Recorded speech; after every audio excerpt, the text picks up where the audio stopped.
Hey, hey, hey.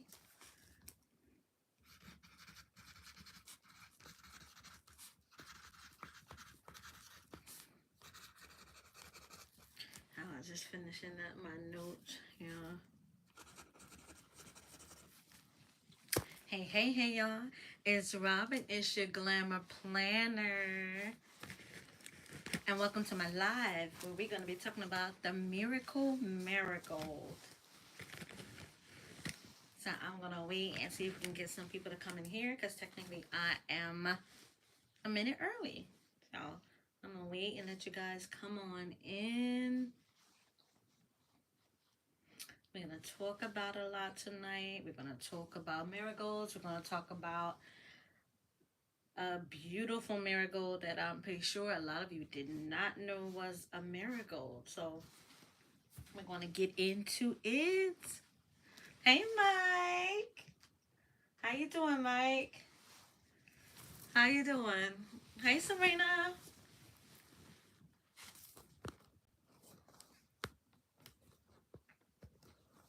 I be trying to get the comments, y'all.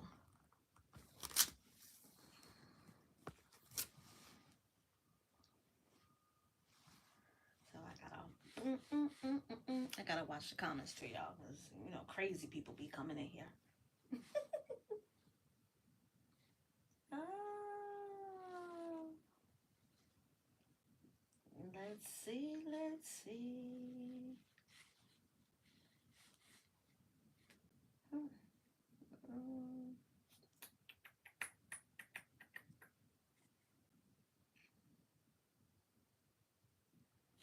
Let's see. Why is it not giving me my own live? Oh, here we go. Okay. I just want to keep an eye on the live. Let me get the comments down so this way we don't have any echo. How y'all doing tonight? Hey, Jane Doe. How you doing? We ain't starting no trouble tonight. But this should be fun because a lot of you guys have a lot of questions, and I love, love, love when you guys have questions. And I want to give you like some samples and things like that when you have questions. Duval had a lot of questions. You guys had a lot of questions in the chat this week as we chatted with Mona and Miss Georgia Peachnet and Miss Duval. So I kind of want to answer some of those questions tonight or give you some examples of those things. But mostly we're going to talk about marigolds, and we're going to make an infusion. I believe so. I'm gonna fill the jar. I'll show you the jar, and I will have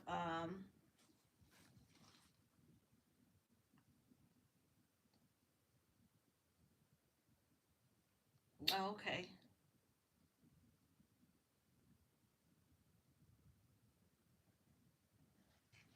So hopefully, normally getting chiropractor work helps give you relief. If it doesn't give you relief, then I would contact your chiropractor again, Serena. But I'm gonna do 2 infusions. When we get to it, I'll let you know.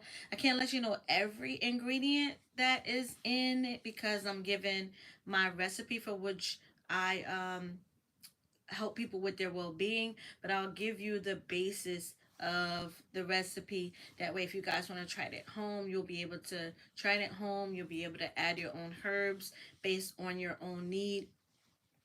I'm going to show you a couple things that are good for making your own salve. So I'm going to give you a couple samples of it.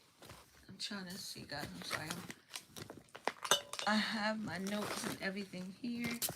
I want to pull it all out. And let's see. There is one more herb that I need to pull the notes out for. So let me just grab that real quick.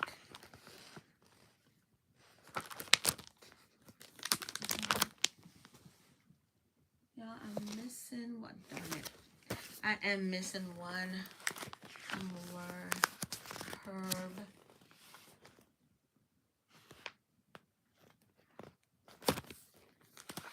That I'm going to use. Let me see. No, it's not one.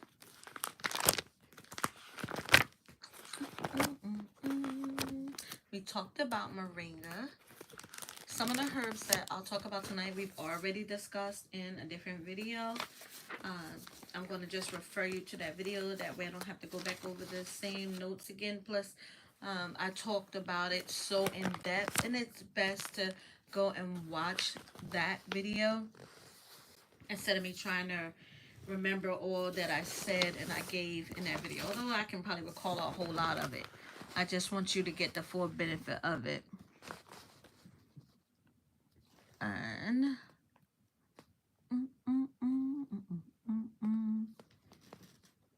let's see. I want to make sure this is the right one.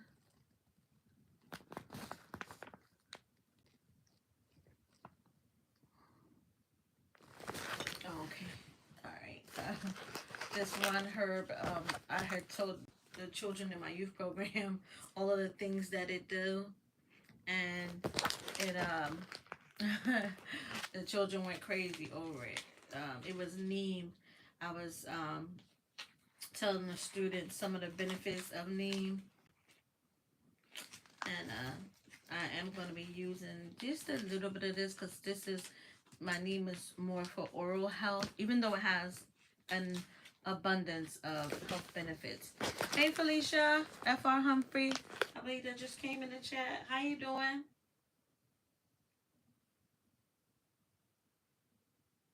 How you doing?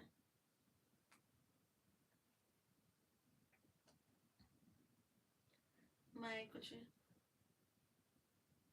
Yeah, Mike said ashwagandha helps nerves. Yes, ashwagandha is such a phenomenal herb. It actually falls into multiple categories of energetics. One of them definitely is a nervine, but it is also an adaptogen. So remember that it's also an adaptogen, which means that it helps the body over time to get better. So the more you take it over time, the more it helps your body to heal and to get better. So that's it falls into that category of nervine and an adaptogen. So that's a really good herb to have. Ashwagandha, and ashwagandha is an old herb, but it's kind of newer to the community. A lot of people did not know about ashwagandha. It was used a lot in Indian medicine. Um, um, I'm trying to think, was it used in Chinese medicine? I have to go back and look at my notes, but I know that it was used in Indian medicine. So I mean, there is Indian medicine, there's Chinese medicine, there's folk medicine, there's African medicine, and I mean as far as herbs, the study of herbs and herbalism, there there's several categories that you have to study when you study to become an herbalist. So that it fell into that category. So I want to make this herbal infusion with you guys. I am going to show you some of the things that I'll be using in it, but we're going to talk about marigolds first. We'll jump and get into that. And before I start, anybody got any questions or anything before I start? And actually, this is some calendula that I already took out. And what I'll be doing is I will be using these mesh bags. I'm going to make 2 infusions. The first one I'm going to make will be a calendula infusion, and that one's going to be for arthritis. It's going to be for inflammation, and this is of your hands, for carpal tunnel, if you have carpal tunnel, if you have inflammation in your joints, like your knee joints. It's kind of like the infusion I did with the comfrey, except a lot of people are afraid to use comfrey, so I'm going to show you how to make another one without using comfrey, although I am a huge advocate of comfrey. Okay, but this one will be without comfrey, and this will be one that you can make at home. And then again, I'm going to give you the basic part of the recipe, and then you can add your own herbs to it, um, and then make it your own. Okay.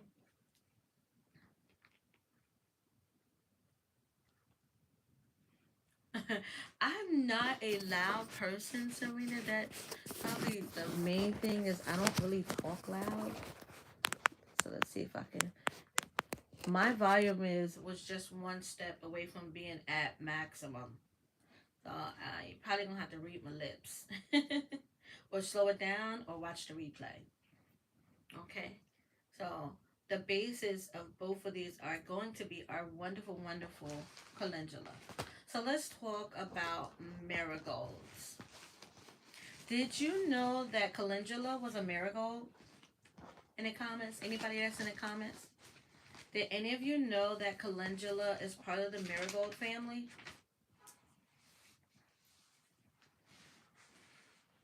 I'm looking. I'm in the chat too. So I'm gonna put that in the chat. Let me know if you knew that. Hey, Felicia said she knew.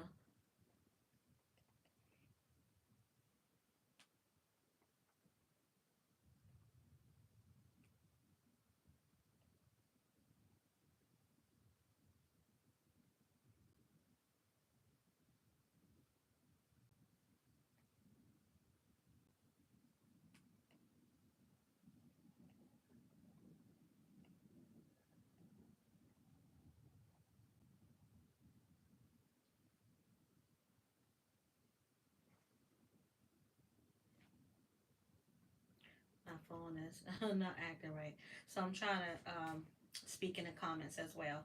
So I was asking the question, did you know that calendula was a marigold, or in the marigold family? It's kind of like when I spoke with you guys about hibiscus, how all okra, all Jamaican sorrel, or all hibiscus, and not but not all hibiscus are Jamaican sorrel.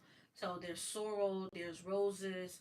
They're all in the hibiscus family, and that's a main reason why they're all really good with skin and hair, because everything in that hibiscus family is phenomenal for your skin, for your hair. I think on the hibiscus one, I explained to you guys how you can make your own little conditioner to help you with dandruff and things like that. So it's the same thing. Like, so marigold has an assortment, over 200, I believe, species of marigolds. And of all of the marigolds, um, yep, okra is a hibiscus. Yep, okra is in the hibiscus family. And a lot of people don't know roses are in the hibiscus family. There's actually a beautiful, I bought a beautiful rose hibiscus, and it is, oh my gosh, just a beautiful, like beautiful. And guys, let me tell you, if you make products, and I know, so I'm talking to my skincare community, those that make their own products, and how they use those colorants for it, synthetic colorants, or colorants that have a lot of chemicals that come from China. Listen, you can take things like marigolds, you could take calendula, you could take beets. There are fruit that you can take, vegetables you can take to draw out the color properties of it, that you don't even have to use those chemicals that come from China that cause cancer. Hey Albert, how you doing?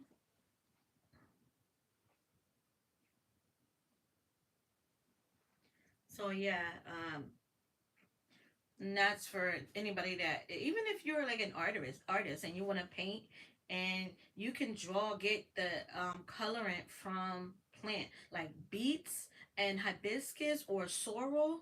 They make amazing colors that you can use to water paint or anything like that. So they're really, really good for that.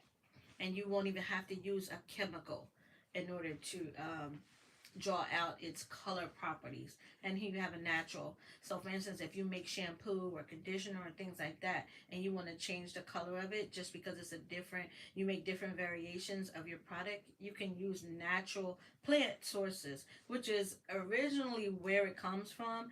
And don't get me wrong, there are some of those pigments that come from the mines in India.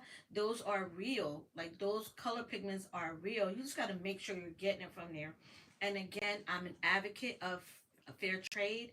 So I believe that you should buy your products from companies that, one, get your products from places that offer fair wages to the people that are collecting and packaging up their products. They also pay great wages, and they're not using children to go into the mines where some of those children die, or some of those children get stuck in the mines, basically. Um, and have to be pulled out, because some of the mines in India where these children are getting those pigments and things from, they it's real small spaces that adults can't even fit in, and they mine it from underground. So if you have never seen that, go check it out and you will see. Okay. Any question?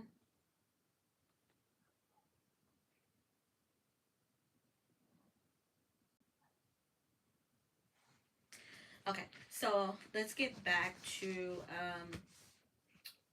marigolds. Marigolds are native to Egypt. They're native to Africa. That's where they originate from. The Egyptians had used it for thousands of years, and they have been using marigolds or calendula for medicine for thousands of years.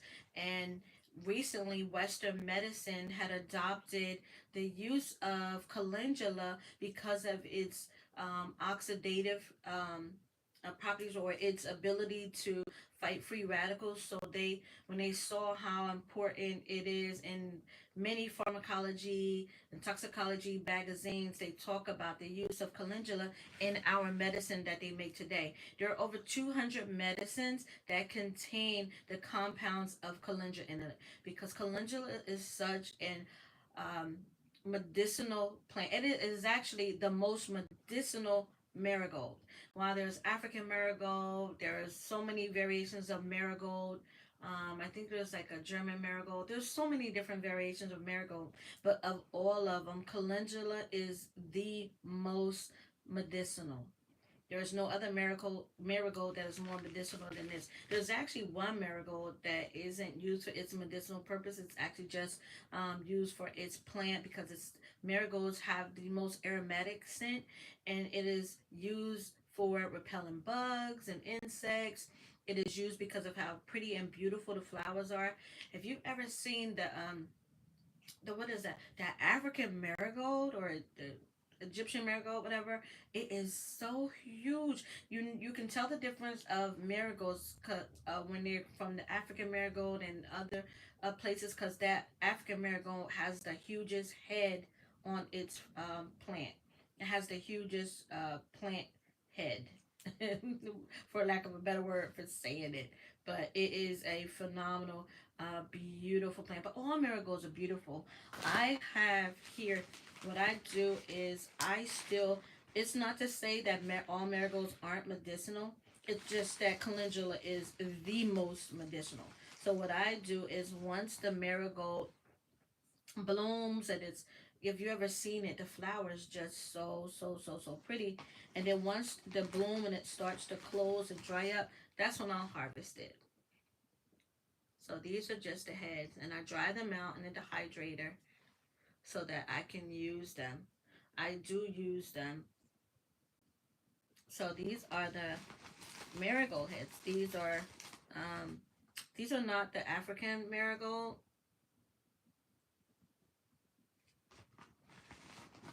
And these are just some of the ones that are dried here, that I'm going to be infusing along with the calendula. And I just wanted you guys to see it. The marigolds that I got from my garden. I have so many. I'm telling you, that marigold plant, it puts out some beautiful, beautiful flowers, and it just keeps on giving. I think fall, like for us, it's just blooming. I had some in the summer. I had the plain colored ones, the African ones. These are not the African ones because these are multicolored, but the African marigolds only have one color, and a lot of them died back, and they came back after the summer. So what I'm going to do is I'm just going to take a couple of those and I'm going to put those in this bag, this mesh bag here, because I will be using this as well. And then I'm going to show you the actual calendula that I'm going to be using. So we'll be making an infusion. So that is the marigolds there. And they are medicinal, they're just not as medicinal. Now this here is my calendula. This is my calendula petals, and I've had them since 2023. You can see. Now these are calendula petals. Can y'all see that? Now that's kind of too bright. Like it's really, really this beautiful yellow, and I've used it before. It makes a beautiful yellow colorant. Like if you wanted to color something, just like chamomile makes a nice color, but it's not as deep yellow as calendula is. So when I do this infusion, the yellow color is going to be really, really strong. And what I'll do is once I've done the infusion and I get the color, it starts to infuse the color, I'll post a picture of it on my community tab. Okay, so this is calendula petals. So I'll be adding these petals to our mesh bag. Anybody know some of the benefits of calendula? Yeah, Jane Doe, that calendula it's just a beautiful, beautiful flower. And if you can get it to grow, listen, you have a wealth of medicinal medicines in it. I mean, flavonoids. Its properties are just amazing, and I'm going to talk about that too as well. And the smell. You know how we use lavender because of its strong aromatic smell? That's the same thing with calendula. Calendula has such a beautiful aromatic smell, and that it is known for. So I'm going to use about that much of calendula. I got some marigolds down there, and I got some calendula. And I'm going to show you some of the other ingredients I'm going to use. Again, I'm not going to tell you every exact ingredient I'm going to use in here, but I'm going to give you the basis. Okay? But yeah, marigolds and calendula are such beautiful flowers. I have been using calendula for years. Calendula is one of those great herbs that is great for a whole lot of things. So anybody got any idea what calendula is good for? Let me know in the comments. Now, calendula comes from the Asteraceae family. It is known for its beautiful flowers. It is used to repel bugs, and let me see. Oh, and it's used to repel bugs and their aromatic smell. A beautiful smell in the garden. Yeah, there's calendula flowers. So marigolds and calendula flowers I have in here. So calendula is antioxidant. Remember, I tell you, anything that is antioxidant is phenomenal because it means that it fights free radicals in the body. And you want anything that is antioxidant, anti-inflammatory. It means it helps with pain, inflammation, swelling. So anything that is anti-inflammatory helps with things like that. And calendula is that. Calendula is also antispasmodic. So that is the main reason why I'm using it in this mix. The antispasmodic is the inflammation, the pain in the joint, those sudden aches and pains that you get in your joints. They're like spasms that just randomly happen. For instance, like, yep, it is great for your skin, Felicia. Absolutely. Okay, so here's my two that I fill with calendula. One has more than the other. That's okay, because I do have more calendula here, like a ton of it. And I actually have another jar of calendula too, but these are the calendula petals. The other one is just calendula, dried calendula, so the whole plant as well. Okay, so these are my two bags. The base of them is calendula. So it's antioxidant, anti-spasmodic, it is antifungal. It is antifungal. Um, so we talked about that it is native to Egypt. That's where it comes from. So calendula, the part of marigolds that it is called a pot marigold. And mostly because we use them for their beautiful flowers and their scent, their aromatic smell. Okay, calendula is the most medicinal, and it is used to make healing herbal ointments. A lot. If you see some companies, they make, like, if you buy like ointments that are anti-inflammatory, anti-spasm. You'll find that a lot of them do use calendula. You have to look for its scientific name inside of it, but it is mostly used in Western science as a topical ointment.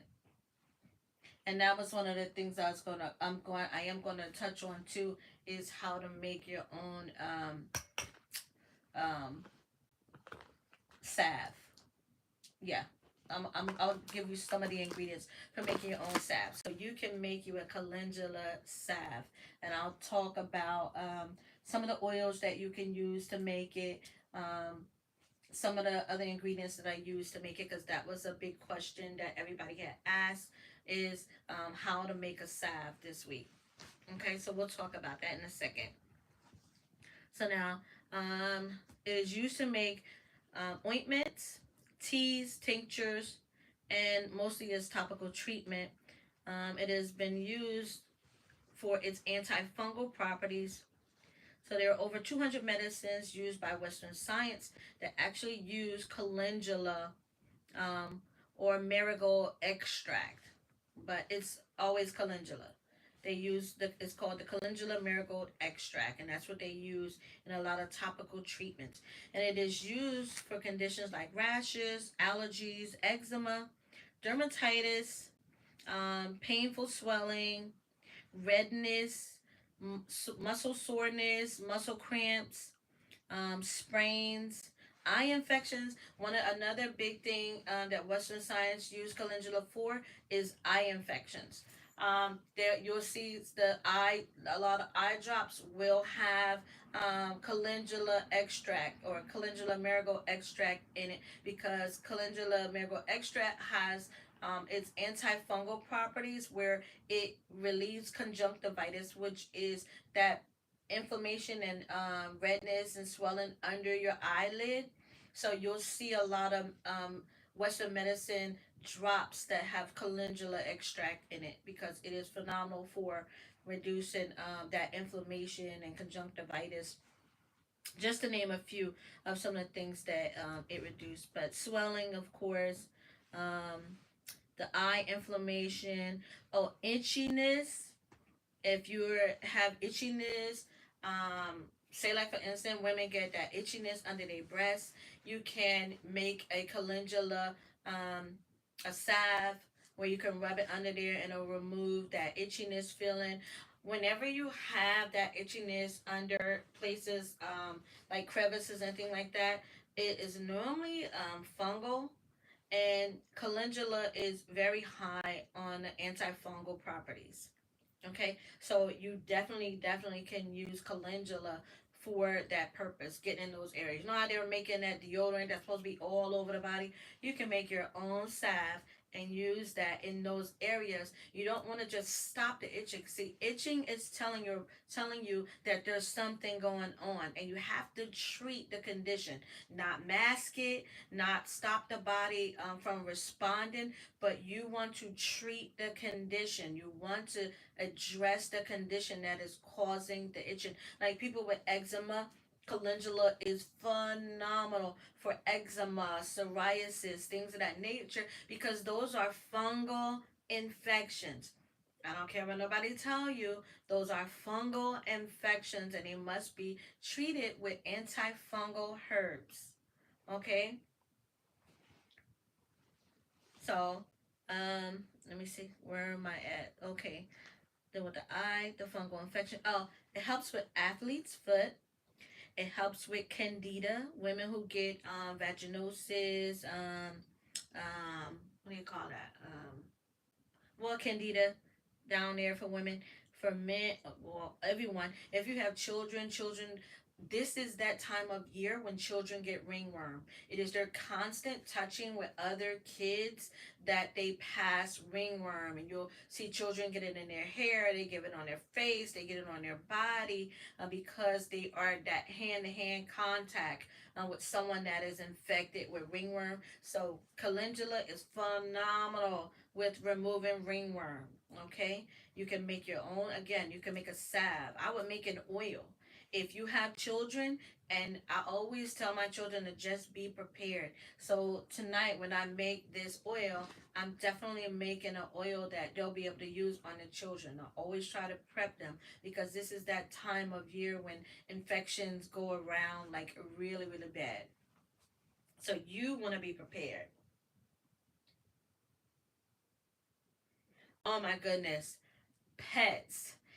If you have pets in your home, especially cats, cats pass ringworms to people. So be mindful of that too when you're right and you want to have, you can use it on your pets. You can make an oil and put it in your pet shampoo, and and it will help to fight infection for them. I make a pet spray that helps them with their that help pets with one for bug keep what do you call it? I'm sorry. It keeps bugs off of pets, so I make a pet spray that I have and it helps pets to repel what's those bugs that bite them? Um those little jumping things. Anyway, y'all know what I'm talking about. It helps to repel pests off of bugs. So they make shampoos and stuff that help pets with that. But you can take your pet shampoo and you can infuse it with some calendula that's going to help them not only with and do eucalyptus. If you're gonna make one to repel bugs, you want to use some eucalyptus and ticks. Thank you, Mike. Fleas and ticks. Yes, you can use and guess what? And eucalyptus also helps with bed bugs. So bed bugs, fleas, ticks. You want to be able to use that. You can use some. I would put some lavender, some eucalyptus, and some calendula. You're gonna fight bugs. You're gonna fight ringworm because pets do pass ringworms to people. Okay, so it's definitely a great way to help your pet and help your family. So, and this is that perfect time. And Mike, and definitely if you need to make something for your little squirrels, but it's great for that. So, athlete's foot. We talked about candida, ringworm. Um, Another big thing for children is ear infection. They get a lot of ear infection. And calendula is phenomenal for ear infections. Okay, you can use calendula. You can make a tea. You don't have to make an oil. You can make a tea, and then you can put a couple drops of that tea after you infuse it.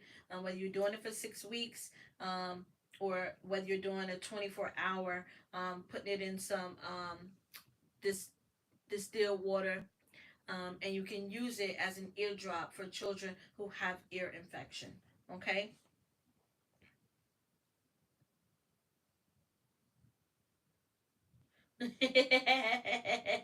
You're gonna spray it in their tree.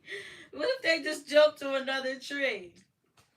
But oh, add some neem oil. Neem oil is great to add to it as well. Now, calendula as a tea. A lot of people take it as a tincture. A lot of people take it as a tea because calendula is also very good for improving blood flow. So you know how a lot of people have blood um, circulation issues. If you have circulation issues, you can use calendula to help with your blood flow. You know how some people take what the heck? I'm sorry, y'all. You know how some people take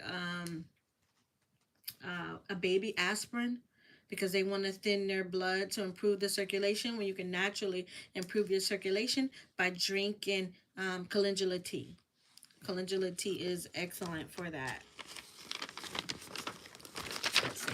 Sorry, I wrote with pencil, and why I wrote with a pencil, I don't know. My pencils are really, really nice. But the writing is just not dark. But I can see it. I'm good.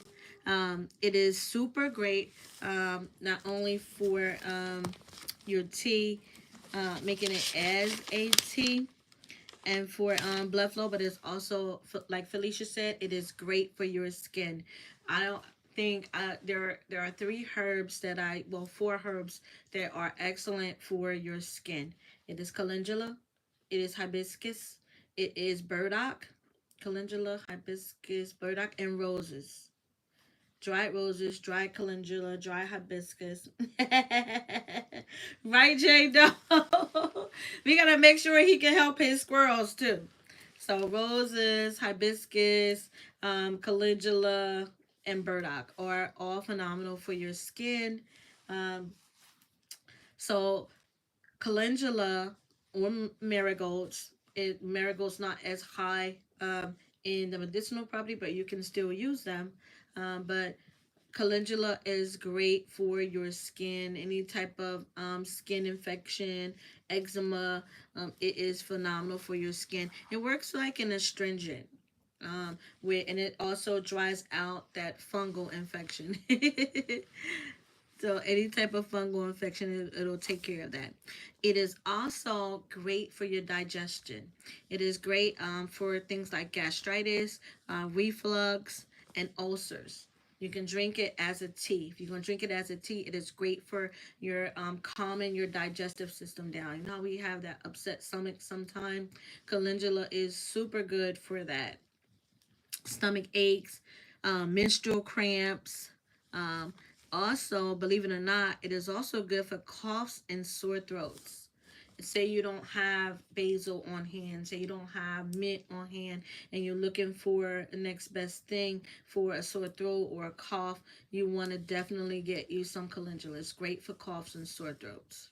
Okay, it is phenomenal for an eye wash. If you have an infection, what you can do is you can take the herb again, infuse it. So besides using the water infusion for earache, you can use it for an eye. Like say your eye is infected or is red or something of that nature. Now, if you have a chronic condition and the calendula does not work, I am asking you to seek medical attention. This does not replace you seeing a doctor for any issue that you cannot resolve or becomes chronic. You must seek medical attention for it. Okay, I'm not a doctor. I am an herbalist. I'm a doctor of natural medicine. I'm a holistic health and wellness coach. So I can give you these things that you can do for your overall well-being, but it is not a replacement for seeking medical attention when you have an issue that has either been ongoing or is chronic, where you feel it really needs to seek medical attention. Okay, that's my disclaimer. That is always my disclaimer. So let's see. So fungal infections, we talked about that. So it has great anti fungal properties. So it is also great for hemorrhoids. Besides candida, it is also great for hemorrhoids. Some of the compounds in it are calen, calendric acid, carotenoids, linoleic acid. Um, I'm still working on that one because when it comes to linoleic acid, it's normally um, for omega-6. It's an omega-6 fatty acid, but there are some that are on that chart, like seed oils that contain it, is not the best for you, but not in this compound when we're talking about calendula. But I'm still working on that one. There's a lot of conflicting information, but I'll get to that another day. Contains the flavonoids. The flavonoids, as we know, they help to fight free radicals in the body.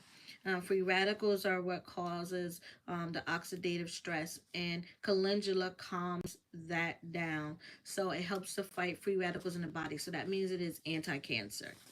Okay, it helps to strengthen your cells and your cell walls so that you're not easily susceptible to cancer. Okay, now if you already have it, it is not that. Okay, but it helps your body to fight and be strong, and it helps to protect your cells. Okay, um, so it fights the free radicals that cause cancer. It also helps with the so free radicals cause the body to age faster. That's where you get the saggy skin, the wrinkles. All of that is oxidative stress on the body. So the flavonoids in calendula helps to fight that. So it is anti-aging, helps the skin to be nice and supple and moisturize, to have enough drawn in moisture to the skin, helps it fight off those free radicals, and also the cell deterioration. That's what free radicals do. They tear up your cells, they destroy cells, they mutate and kill your natural cells. Okay, and they create cancer cells basically. So this helps, calendula helps to stop cell deterioration. Okay, let's see. So it helps the body ability to reverse cell damage. That's the cell deterioration um, or oxidative damage that we talked about. Okay, so some of the things that calendula is phenomenal that we talked about. One is that it is anti-inflammatory. It contains those flavonoids, antioxidants that protect your cells from the free radicals and compounds. It is pro-inflammatory. Um, it has, let's see, it has proteins and cytokines. If you don't know what those are, you can look those up. Two, remember I told you it is anti-spasmodic, so it helps to calm muscle spasms. Anybody that gets like spasms in your low back, anything along your spine, spasm in your neck, people get spasms in their wrists. Spasms can happen all throughout the body. And so calendula is great for that. So now, one of the ways that you can make a calendula salve, I was explaining, someone asked me about the ratio of making a calendula salve, or some of the ingredients that are good for making it. One of the things I use is shea butter. Okay, this one right here, it's 100% pure, but the shea butter is what makes it solidify your salve. It gives your salve the ability to be a rub on as opposed to an oil. Okay, so it's something like so this shea butter, and I make sure I get my shea butter that is fair trade, that the people who harvest this and make it are paid a fair wage for getting these products. Okay, and shea butters are really high in fatty acids, and so it's also it's amazing for the skin. Shea butter also promotes relaxation of your muscles.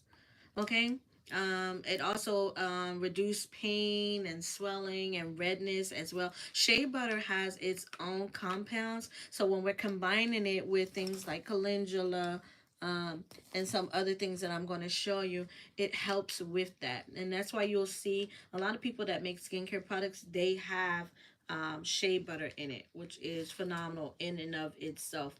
Anytime you want to get rid of stretch marks, um, um, let's see, stretch marks, eczema. I always use this for my grands because they have eczema. When they were born, they had eczema, which is just a passing of fungal uh, through the canal, and you'll see that's why it don't happens all over the body. It's always certain in certain spaces, and that's when the baby was in the womb. But That's another story. But anyway, I do always use shea butter for the grandkids. But when you are making your salve, you must be 75% to 80% butters. Again, the butters is what's going to solidify it. And again, you want one that's going to work along with the herbs that you're going to use. So I use shea butter. This one here is the yellow one. Let me see. Is this one? This one is the refined one, right? Let's see. I just want to make sure I'm correct. Because I like to use this one in my men's collection. I talked about it. So this is what it looks like. If you've ever seen shea butter before. Let's see. And it's 100% pure and natural. I'm just going to open it up so you guys can see. That's shea butter. And when it's in this state, when it solidifies, it stays in this state. And it's easily to rub on. I don't want to touch it with my skin, guys, because I am using this for my products this week. So I don't want to touch it. But that's just a sample of what it looks like. And how I make my salves is the shea butter. I also use anything like mango butter, I also, guys, in order to put the calendula into it, I always infuse my herbs first. Before I make the product, I infuse the herbs first. So that's why I put it in here, because I'm going to infuse this in an oil. More than likely, I'm going to infuse it in olive oil or grapeseed oil. And that's just me. You can infuse it in whatever oil you choose. That's me. I'm going to do one in olive oil. I'm going to do one in grapeseed oil. Okay. So that's just to give you an example of what I'm going to do. So once you infuse it in your oils, because you need your oils, again, you're going to have about 80% of your butters. And a part of your butters includes the beeswax. Because I am using this yellow shea butter or unrefined, I also use the yellow beeswax pellets. So I use the yellow beeswax as to not mess up the color of it, to keep it unison. Now when I use my refined shea butter, the white one, and I hope I got that right. When I use the white one, I will use the white beeswax. There's a white beeswax as well that you can use. And it helps to solidify it. It helps to keep it in this state once you make it into a salve. Once you fuse the butters along with the oils, then it'll stay in that solid state because of the butters and the beeswax help to keep it that way. Okay, and this one is 100% natural beeswax. So I like to use it. I do have a friend of mine that has beeswax. I haven't been able to catch up to her to get some to make it. But if you want to make a salve for yourself, this is how you can do it. You'll get your butters, whether you use shea butter, you can use cocoa butter, you can use mango butter, you can use cocoa butter, whatever butter you choose to use. And then you also want to use your beeswax with it, okay? And then you want to use your oils. Now, based off you, remember, now I'm giving you that ratio, but it really depends on what size jars you're using, how much it is that you want to make, because you need to add up all of your jars, add up all of those ounces, and then you break it down based on the number of ounces that you are making. You want to make that 70 to 80% to 20% oils, okay? Oh, well, I won't even say 20% oils. You want to do like 17% of your oils, because if you want to make a fragrance, you need to come back and add maybe 2 to 3%. That is your scent, whatever you are using to make the scent. And what I'm going to do is I believe that this one I'm going to use, I have lavender from my garden that I dried. Y'all, it is, oh my gosh, you can smell it through the bag. Lavender is such a beautiful scent. And calendula is aromatic too. It's just not as strong as I want it to be. Like, oh my God, it smells so good. This is smell-o-vision, right? See that? Those are what the petals look like. If you wanted to see. I'm trying not to let it fall out like I did the last time. So that is, oh my God, y'all. The smell is amazing. And actually, I may not, I don't know. I may not use the lavender. Let me see. The lavender smells amazing too. And lavender, a lot of people don't even use lavender for its medicinal properties. They normally use the lavender for its scent. Now, this is lavender from my garden. I took it, I dried it, and you see I was able to get all of the little petals off of the stems. That's what those are at the bottom. And listen, oh my God, the scent, oh, it is amazing. Let me see, y'all can't see the inside of here. I'm a virgin. I don't want to touch it because I want to, actually I'm going to have to do it anyway. But this is the lavender. These are those lavender petals at the bottom. I have, oh my goodness, so much lavender that it's crazy. But since I'm making this for me and this is going to be for my family, I will. I'm trying to think. This lavender smells so good. Hey, Urban Garden Chronicles. How you doing? How are you? Who said marigolds stink? Marigolds don't stink. They are very strong. That I will say. They are strong. Marigolds are strong, but they're if we're talking about calendula, calendula smells amazing. Look at that. Do that look like that stink? And these are just the petals. Hey guys, Desire. How are you? I got you. Thank you so much. Thank you, everybody that came in. Oh, pure aphids, and I got half pint of flowers. Oh man, dang! The aphids tore up your calendula. Well, so the thing about it is, calendula is a trap plant. Believe it or not, calendula is used to attract pests to keep them away from your fruit and vegetables. So people do plant calendula for that purpose. I talked about that a little earlier, how it is a trap crop. And it is used to keep the bugs away and confuse them about your plant. So calendula does do that, unfortunately. But now, if you are growing it and you really need it, you might want to put another trap crop near it. Maybe you can get it again next year. I did not grow calendula this year. What I did is I do buy it. Actually, I met with my mentor today. We went over some new herbs. I'm so excited that I'm going to try it.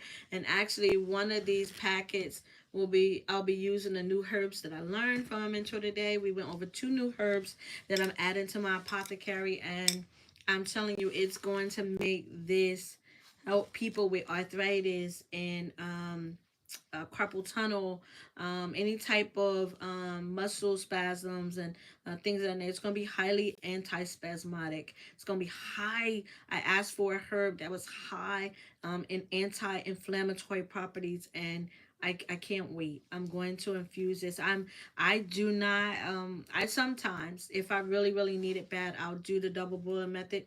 But because I want this to infuse slowly and get those properties out that I need, I'm going to do it nice and slow. And I'm trying to think, I may make a tincture with my new herb. But guys, I am constantly studying, constantly learning, talking to my mentor. Matter of fact, I hope that he's in here tonight because I did forget to tag him on my live. Let me see. Because he asked me to tag him. I forgot to tag him. I'm sorry. Let's see. So, let me see. What the heck, y'all? Okay. But this smells really, really good. Back to I digress. But this smells really, really good. Okay, so now, so this calms muscle spasms. It's one of the reasons why I'm using it in here. So the calendula flowers um, relax spontaneous muscle um, contractions. So that's spasms. So it is good for calming muscle spasms. So anything that causes your muscles to ache, that pain or have spasms, calendula is great, great, great for that. It is a potent ulcer and wound and hemorrhoid. I talked about that. Another thing it is really good for is menstruation aid. I did tell you guys that it is good for PMS. Helps with regulating your menstrual cycle. So it's also kind of good for that as well.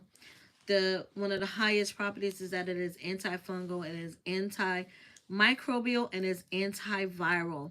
The acids held within oils of the calendula have powerful antimicrobial, antiviral effects, especially when you infuse it into an oil. Um, if you want to make it an oil, stay away from seed oils. I know there are so many oils out there. Um, I use grapeseed. Don't use like sunflower seed or canola or vegetable oil or things like that. You need a really potent herbal carrier oil. Like I did when I was studying herbalism, I went through all of the oils to find what oils were best. A lot of people um, use sunflower oil. I do not use sunflower oil. Um, Grapeseed is a seed oil, just like olive oil is a seed oil, but they're better oils. They're better carrier oils. Okay, when it comes, do your research. Find out which oils work really, really good for you. One of the best herbs, one of the best oils to use is coconut oil. Now, coconut oil comes in a couple forms. Um, this is organic. I use this all the time. When I, especially when I'm making a salve. I also use it when I'm making my whip butters, because when I'm whipping it, it will come away from being solidified like this when I'm adding it, and with my shea butter and my other oils, okay, when I make my skincare products. But this is it when it is non-fractionated, when it is in its natural state. This here is coconut oil when it is fractionated. Fractionated means that it is not in a solid state. Okay, this is fractionated coconut oil here. And this one right here is my cooking oil. So I do not use this for my skincare products, but I just wanted you guys to see that you can buy coconut oil fractionated like this, or you can buy whole unfractionated like this. This one I buy from BJ's. I love getting my oils. I get all my oils from BJ's. I don't know if you have a BJ's near you or Sam's Club. I tend to get them there. They're more affordable. They're larger. If you go into like Wally World or like a shop, right, they're very, very expensive. And then you don't get it as big a bottle. But if I am making a salve with my shea butter, I can add my coconut oil to it. Coconut oil is so healthy for you. It is technically, and if I'm going to be honest, it is the best oil to use. The only time that the coconut oil comes into question or has a contraindicator is for pregnant women. Pregnant women, and also there are some people who actually are allergic to coconut oil, so you want to test it and see if you have an allergic reaction to the coconut oil. Okay, okay, Mike, I got you. Diana, what you working on? You said you in the kitchen. I can't wait to tell you. I went and got some apples. I'm gonna make some apple turnovers. I got some peaches because I am determined to make peach cobbler. I got the wrong peaches. I had got some white peaches. Don't ever use them. They were horrible. But I got some real peaches this time, the little orange peaches. And I'm going to use them to make a peach cobbler. Hey, Broke Farmer, my favorite farmer. How are you? How's your week going? How's everything? So, I got them apples today, yo. I'm gonna make some apple turnovers. I'm so excited because I want those apple turnovers. I've been in my head dying to make them. I've even got my own syrup that I'm gonna make to brush over the crust, and oh my goodness. And believe it or not, I am using one of my natural remedies to make the apple turnovers, because there's certain herbs that you can use, and I'll give you one of them. One of them is cinnamon, and cinnamon is actually a natural healer. And I like to use cinnamon, especially when I'm cooking, because I'm helping people. Even though I am making food for them, I'm also healing them. When I think about making food and cooking and baking, I'm also thinking about healing. And my son said to me today, just tonight, he said this to me. He said, Mom, whatever emotional state you was in when you made me that lentil soup the last time, he's like, I need you to be in that state again, because he said me and my wife tore it up so bad. There was nothing, we was fighting over the last of it. So it was just funny hearing him say that. You did this, so it depends on what you're using it for. So Broke Farmer, if you want to add it to smoothies, drinks that you may make some kind of drinks like ginger drinks or whatever, and you could, the sorrel is so good for you. Sorrel is so good for you, is one of my favorite drinks. And so you can powder it definitely, but I dry it. I keep it dried. I got like bags and bags of it dried, because I'm making tea with it. I'm making tinctures with it. Tea is my favorite for sorrel or hibiscus. It is. I love, love, love it. So yeah, why not? I have some neem right here that's in a powdered form. And it is great for smoothies, believe it or not, because neem is good for your oral health. Neem is really, really good. And you can use it for smoothies, or you can actually, I can even add it to my infusions here as well, if I wanted to. But I wouldn't add it till I'm ready to put it in the oil, because it'll fall out of the mesh bag. But if you dehydrated it, man, listen, you got a good thing, okay? You could drink that every day if you wanted to. Man, sorrel is good. Actually, sorrel is good for some of the things that this calendula is good for. Like calendula is good for candida or vaginitis. It is good for hemorrhoids. It is good for skin infections, conjunctivitis, like your eyes and stuff. And that Jamaica sorrel is good for what do you call it? When you have skin infections, all types of skin infections too. So it serves like the same purpose as this. And believe it or not, I actually have some from my garden, and I'm going to use it. This here is a combination of roses, a combination of hibiscus, and marigolds. The calendula I have separate. But this is a mixture, and I am going to use some of the rose petals from here. And these are all in the same family. So sorrel, hibiscus, roses, they're all in the same family, hibiscus family. And I'm going to use them because they share a lot of the same properties. They're all phenomenal for your skin health, aging, fungal infections, viral infections. Really, really good for that. So you definitely, you can dry it, make it tea, make smoothies, whatever you want with it is really, really good for that. You can make or like I'm asking you guys to make, you can make a salve.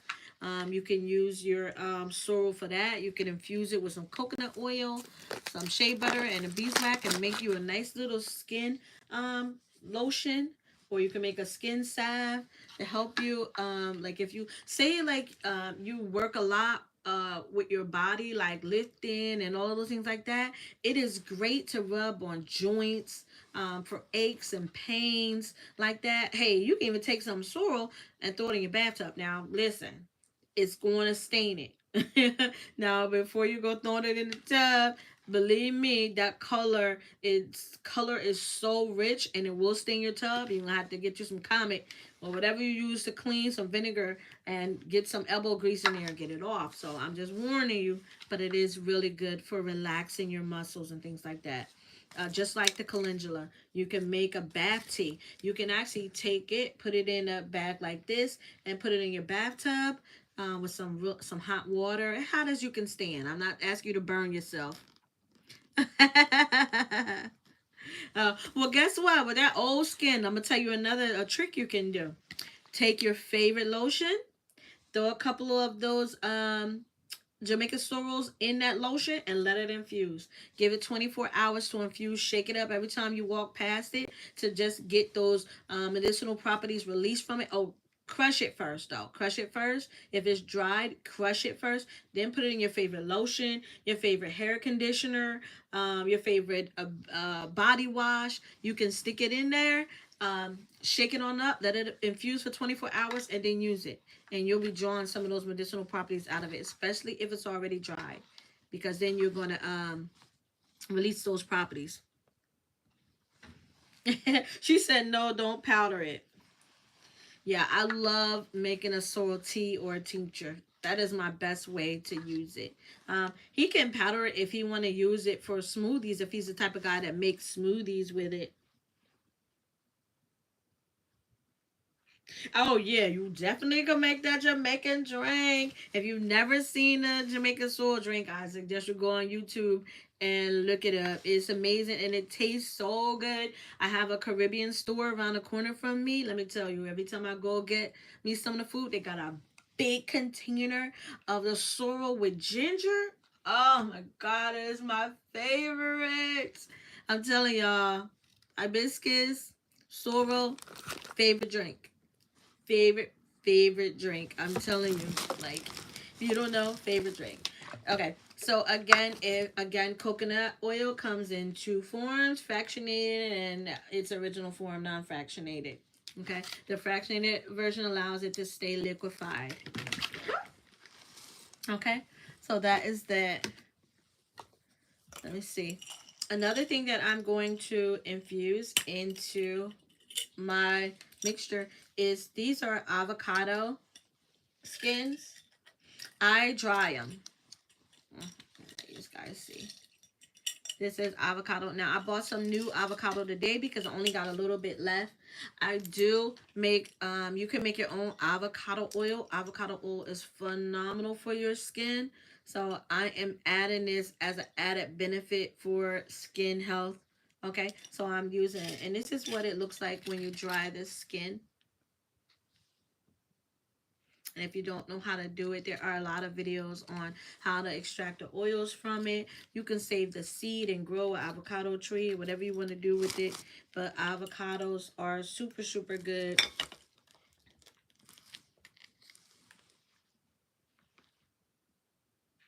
Yeah, yeah. There's no wine in it at the Caribbean store. But they do make a wine with the sorrel. So I'm adding large avocado skins into my mixture. Again, these are the avocado skins, and they have lots of medicinal properties. Okay. So I'm adding it into my mix here. Actually, I might add another piece into there. I got all new avocados. I'm gonna dry them out after I take out the avocado and make my use it for my food. I love avocado on toast. Oh my God, y'all, it tastes so good. The avocado on toast tastes so good. Yeah, you talking about the sorrel broke from her?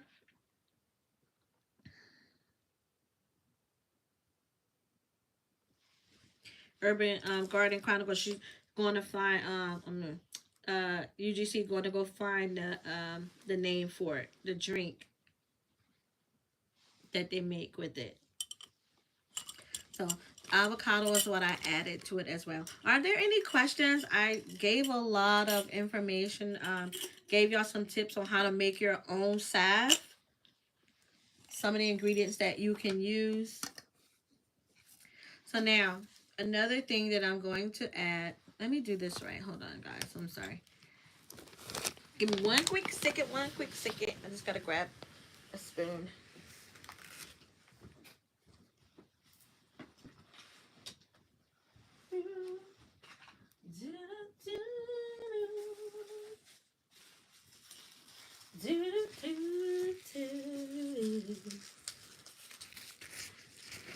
I like to keep it healthy. Okay, so let's talk about another thing that I'm adding. Y'all remember I told you about hibiscus. There's a video on it. So I am adding a couple of my hibiscus leaves into the mix.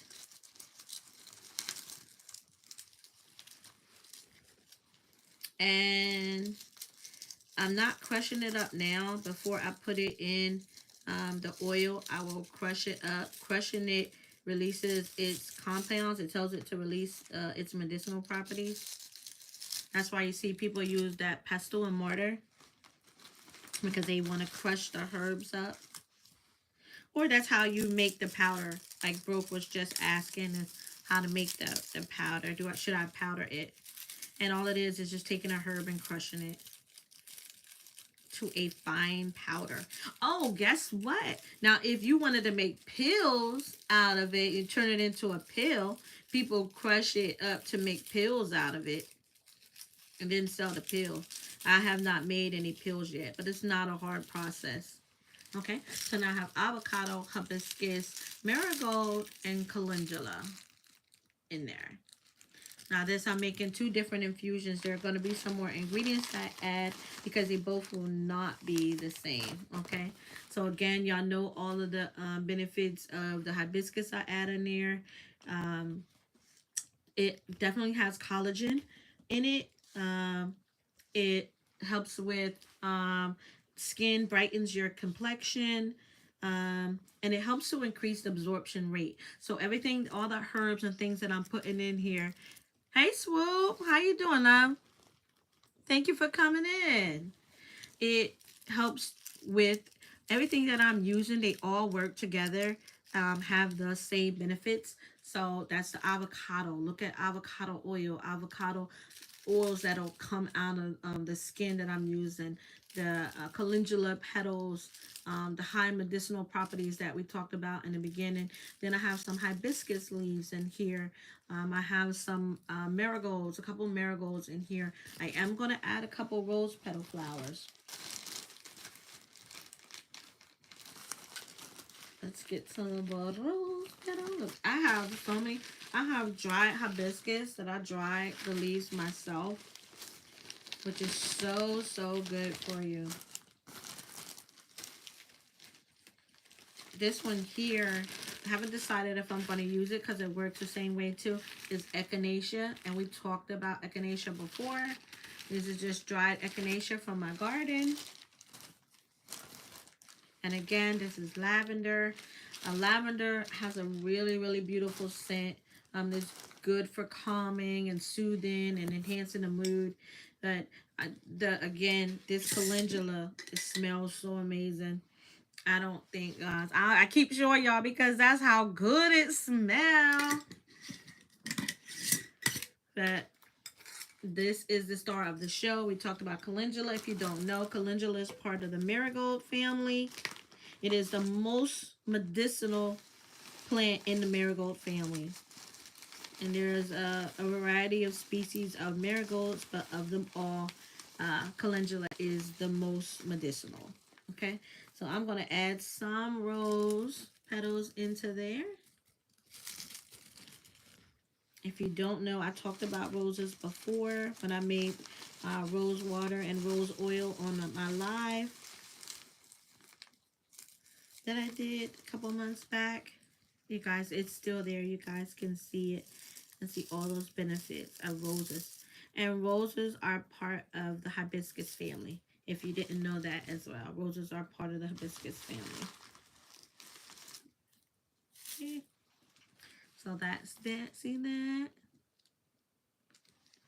So I am making 2 infusions. This infusion, one will be for arthritis, carpal tunnel, inflammation,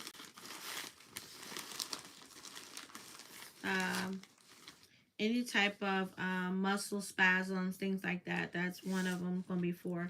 Another one's going to be for skin health, circulation, and so I wanted to talk to you guys just really briefly.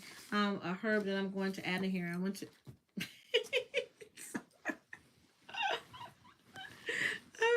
I'm sorry, y'all. It like straight flew behind me. Anyway, so another beneficial herb that I'm talking about besides calendula. Wait, let me make sure I got through all of the calendula. Calendula, I talked on, we were on Miss Georgia Peachnut live on Tuesday. I talked about neem oil and using neem oil in the making of my herbal toothpaste that I have. Another herb that is phenomenal for your oral health is calendula. I shared with you guys, check out Miss Georgia Peachnut live on Tuesday, her and Mona, and you will see I gave some of the benefits of why your oral health is so important. So drink you some neem tea, but another great tea, oh my god, like it's phenomenal. I can't give you my special ingredients, but I did share some. I did give you a little bit of it. You gotta go check out that live so you can hear it. But I not only gave them some tips on the herbal toothpaste. I love making my own. I'm telling you, you'll have no fluoride, none of that stuff leaking into your body. But drink calendula tea. Calendula tea is phenomenal for your oral health because of its antifungal and antiviral properties. It is great for cleansing the mouth. Okay, your mouth. Let me tell you, I explained to you why your oral health is so important. I won't keep repeating myself about it. I'll just ask you guys to just go check out that live. That way you'll hear all of the details on what I shared about it. But calendula is phenomenal for oral health. Again, because of its astringent properties, its antiviral, antibacterial properties, antifungal properties. Okay, it kills bacteria in the mouth. It will kill the bacteria that's in your mouth and promote a healthy oral environment. Okay, I'll say that again. Calendula tea. Drink your calendula tea. Swish it around your mouth. Actually, if you can make your own mouthwash with the calendula. Let me tell y'all how to make it. You can make your own mouthwash using calendula. If y'all want me to tell y'all how to make it, put your hands up. Put deuces in the comments, and I'll tell y'all how to make, by the end of the video, I'll tell you how to make your own mouthwash. Okay?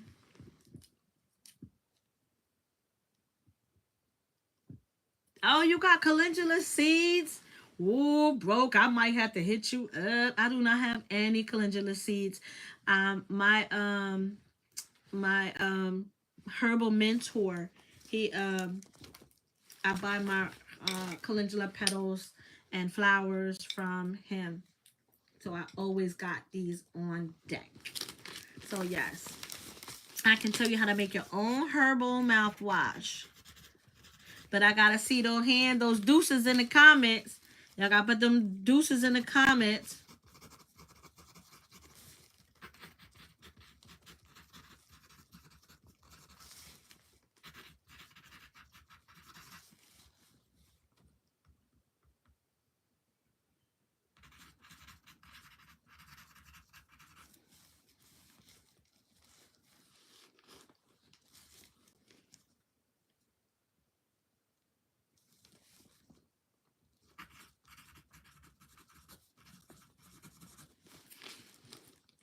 I see them deuces. I see them deuces. I see double deuces. Okay, so by the end, you gotta stick to the end. I will tell you how to make your own. So by another 20 minutes, I'll tell you how to make your own herbal mouthwash. Okay? So now, another one.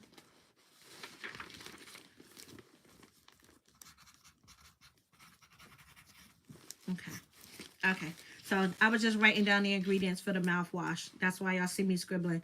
I was writing down the ingredients for the mouthwash so that I can give that to y'all at the end.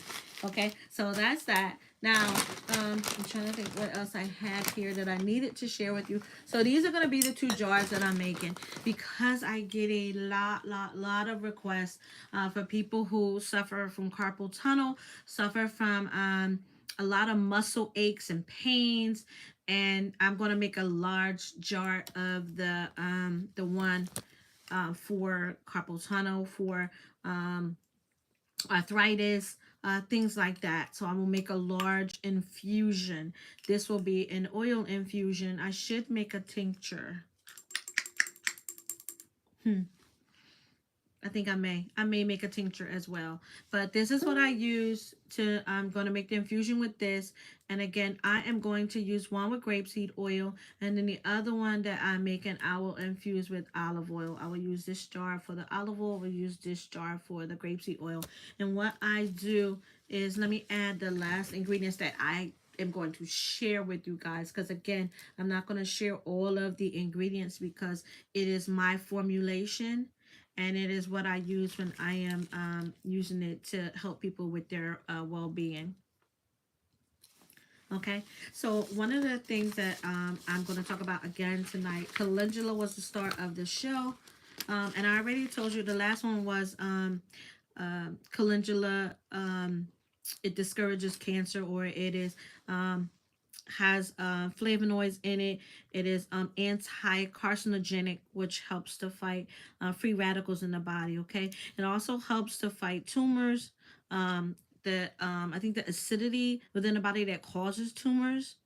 Um, it is also great for your lymphatic system. So your lymphatic system, sometimes it slows down, and that's when if you don't, so your lymph nodes go all parts of your body.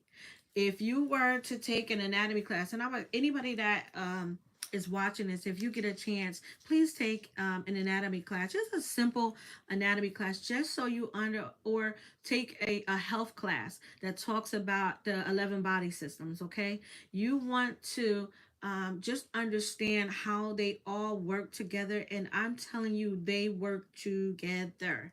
Okay, so your lymphatic system, it runs everywhere. It's here under your neck. So you ever go to the doctor, and whenever you tell the doctor, oh, I don't feel good, sore throat, or I'm sick, the first thing they do is they feel under your throat, right? Because these are your lymph nodes. People who have a slow lymphatic system, this is always swollen. This is where that lymph, where you have what do you call it, mucus buildup and all that stuff.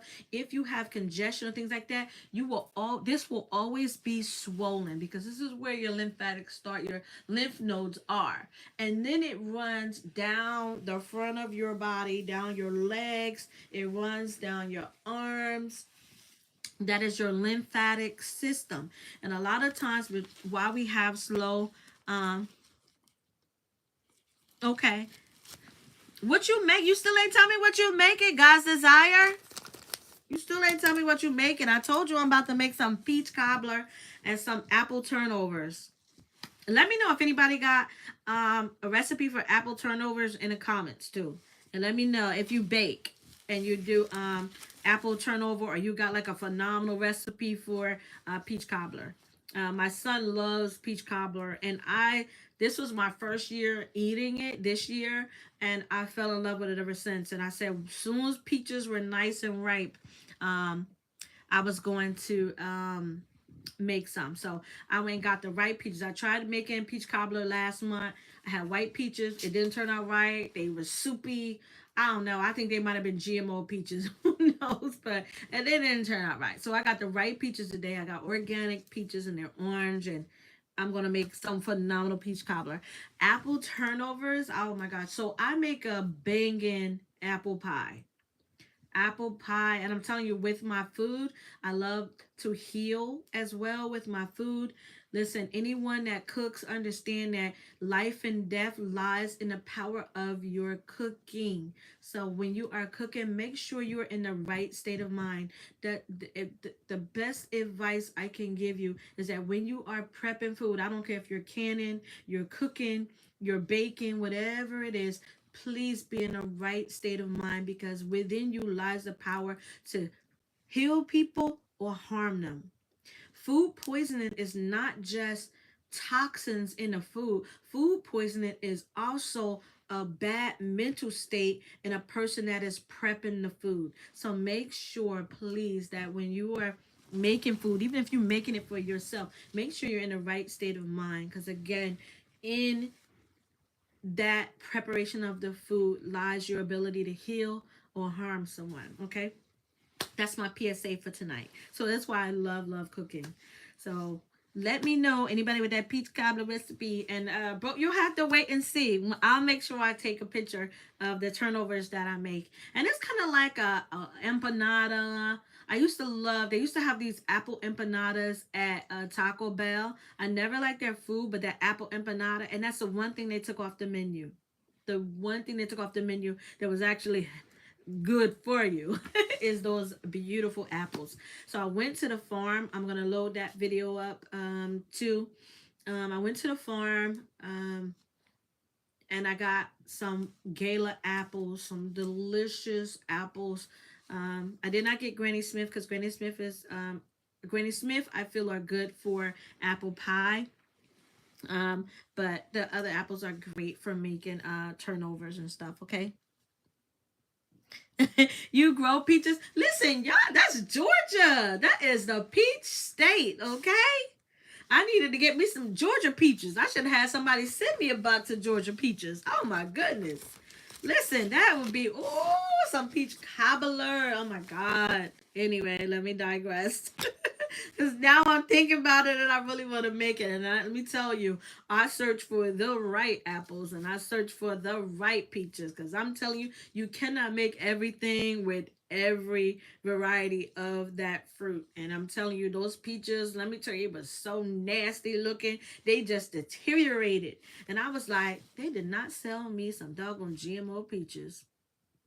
I could have swore they was organic. Maybe not though. But shoot, I should have asked for them Georgia peaches. But anywho, okay, so one more thing that I'm going to add to this mixture, believe it or not, is a herb that I threw in here because some of you guys may not know how beneficial this herb is. It is called alfalfa. A lot of us use alfalfa in the garden. Some people use alfalfa. This is my dried alfalfa. Let's see. This is alfalfa in its dried state.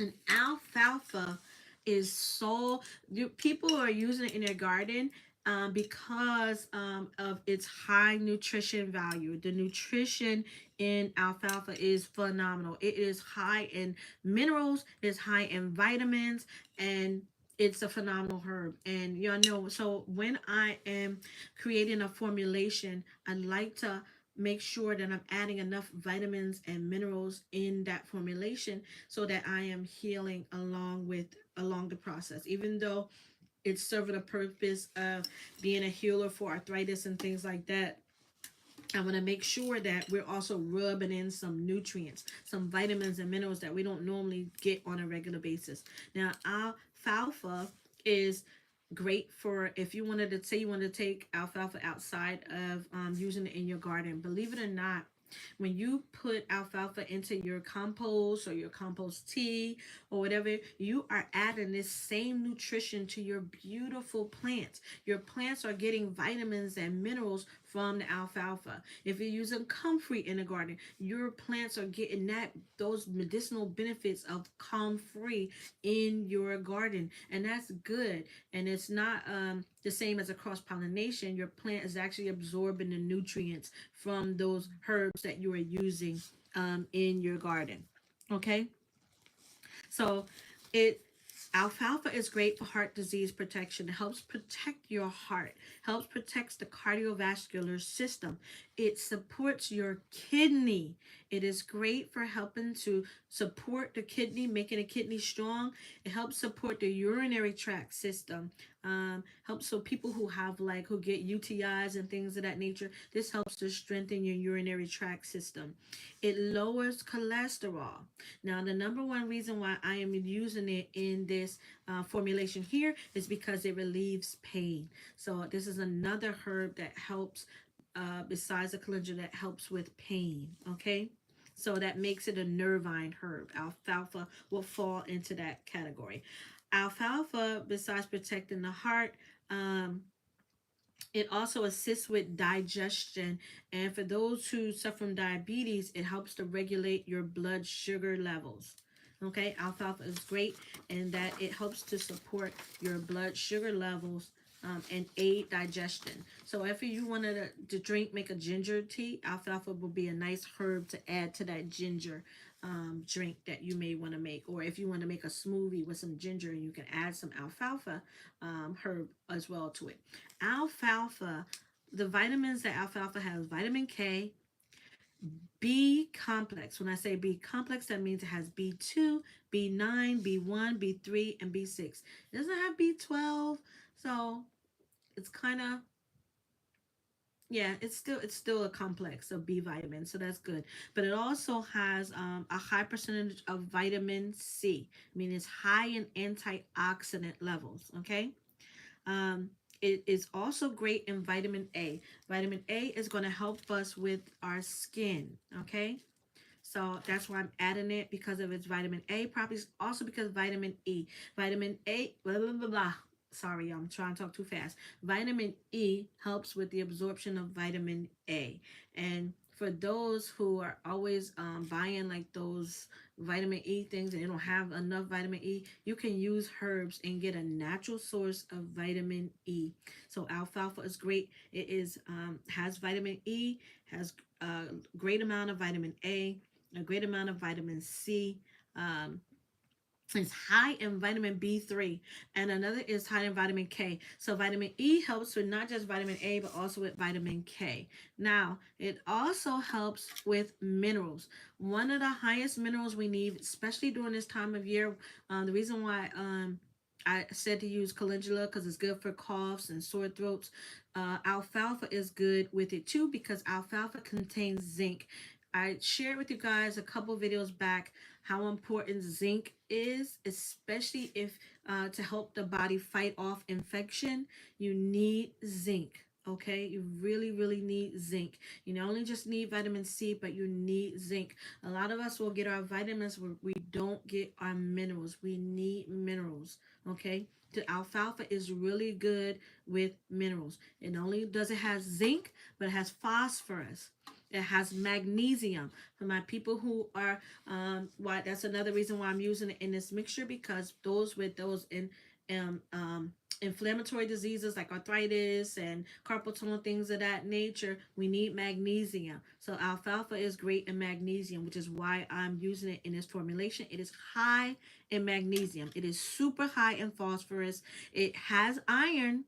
It is high in calcium. You need calcium. That's another reason why I'm using it for this mixture, because bones. We are trying to heal bones that are underneath that are affected by arthritis and carpal tunnel and things of that nature. Sometimes we have osteoporosis. A lot of us, our bones begin to deteriorate as we get older. So the alfalfa is going to help to restore that, not only with the phosphorus, but with the iron and the calcium. Okay. And it also has, it's high in super high in potassium. Bananas aren't the only thing that have potassium in it. Okay, you definitely want to put some alfalfa into not just your garden, but you can add it to like a smoothie or things of that nature. Like I buy it in this form because it is great. Like if I want to use it, say with some ashwagandha or some astragalus into my smoothie, I can add this. I am really big right now on making sure we have enough minerals. A lot of us supplement with vitamins. And again, like I said, guys, if you are gardening, if you're growing things, you have the best source of nutrients. You have the best source. There's no chemicals sprayed on it. There's no what do you call it? There's no herbicides or fungicides or things of that nature. There's none of that stuff sprayed on it, and you are adding this nutrient into your food and into your nutrition. Okay, and if you are doing like me and you're making your green mix, I'm going to say this at this point too. Go out there and harvest your greens. Get your greens from your sweet potatoes. Get your greens from your blackberries, your blueberries, all of those greens that's out there. Do not get your eggplant greens. Do not use eggplant greens, okay? I talked about that. Do not use your eggplant greens. You can use a lot of your green dandelion, those things that you're growing out there that have beautiful greens. The weather is changing.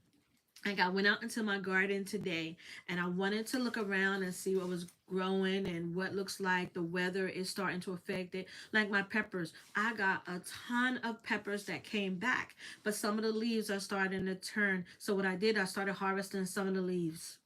Harvesting some of the leaves because pepper leaves are good. You can make a green mix out of that. As a matter of fact, I think I bought, did I bring my green mix up here? Oh, I thought I did. Oh, I guess I didn't. Okay, well, another day. You want to harvest those greens. Get those greens out of the garden now. Dry them, dehydrate them, hang them. I get, so a tip that I can give you is I go to Dollar Tree. They have these 2 and 3 packs of mesh bags. They're down the aisle with the socks and stuff, and they're zipper bags. If you don't have a space to put your herbs to dry them, or you don't have a food dehydrator, or even if you just don't want to use a food dehydrator, you can get those mesh bags, get all your greens out there, except for the eggplant green. It's in the nightshade family. But get those greens, put them in that bag, and you can leave them outside to dry. I did that with my goldenrod, my goldenrod and mesh bags, because I harvested so much goldenrod, and I'm telling you, I got jars and jars of tinctures and infusions downstairs in my apothecary, because I harvested so much goldenrod and I used it fresh, but now I'm drying it because I want to have it for like I know I have over a year's worth. But it's in the mesh bag, and that's just a little tip. If you want to dry some herbs, put it in that mesh bag, sit it outside on them days that is really, really hot. And now I'm getting, like, it's cold now. It's cooler. It's not cold, but it's cooler. It gets cold at night, but it's cooler. And even the cool weather will dry those herbs for you and not take a long time, because normally herbs just hanging on by themselves, they'll take weeks to dry. If you don't have a food dehydrator, that's another tip that you can use to help you to dry your herbs. Okay, so that's that. So that's it with the that's a bonus that we talked about tonight, which is the alfalfa. Okay, so I don't have to visit alfalfa again because I just gave you a lot of the benefits. Don't forget, alfalfa is high in vitamins and minerals. So with that, I'm going to add some alfalfa to the mix. And this is kind of what it looks like. Can y'all see that? Oh, and I'm just going to use a spoonful.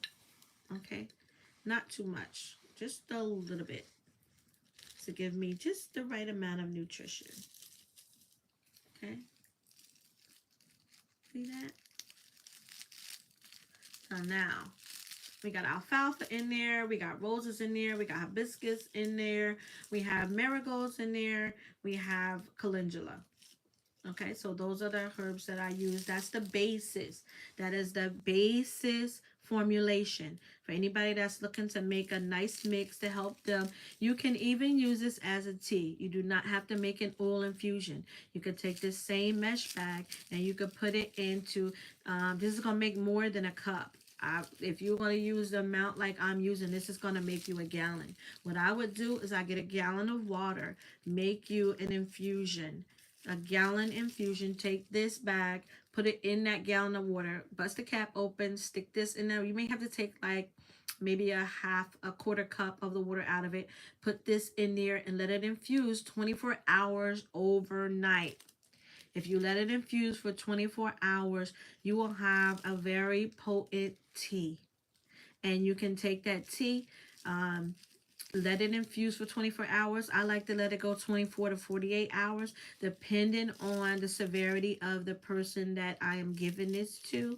And I will let it infuse anywhere from 24 to 48 hours, and then you just drink it. I would drink a cup in the morning and a cup at night.